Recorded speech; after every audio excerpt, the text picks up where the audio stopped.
1 Peter chapter 3 verses 1 to 22. Wives, be ruled by your husbands, so that even if some of them do not give attention to the word, their hearts may be changed by the behavior of their wives, when they see your holy behavior in the fear of God. Do not let your ornaments be those of the body, such as dressing of the hair or putting on of jewels of gold or fair clothing, but let them be those of the unseen man of the heart, the ever-shining ornament of a gentle and quiet spirit, which is of great price in the eyes of God. And these were the ornaments of the holy women of the past, whose hope was in God, being ruled by their husbands. As Sarah was ruled by Abraham, naming him Lord, whose children you are if you do well, and are not put in fear by any danger. And you husbands, give thought to your way of life with your wives, giving honor to the woman who is the feebler vessel, but who also has an equal part in the heritage of the grace of life, so that you may not be kept from prayer. Last of all, see that you are all in agreement, feeling for one another, loving one another like brothers, full of pity, without pride, not giving back evil for evil or curse for curse, but in place of cursing, blessing, because this is the purpose of God for you, that you may have a heritage of blessing. For it is said, let the man who has the love of life, desiring to see good days, keep his tongue from evil and his lips from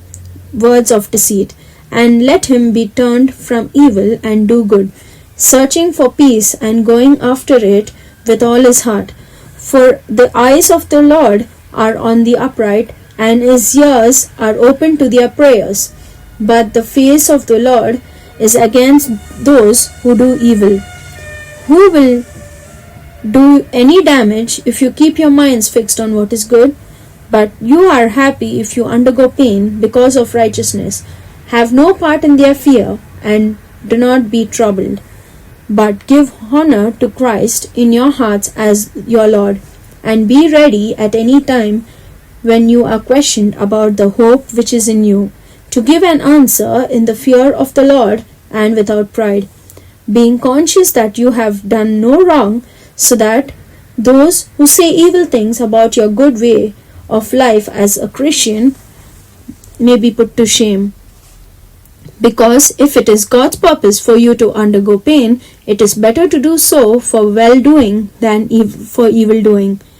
Because Christ once went through pain for sins, the upright one taking place of sinners, so that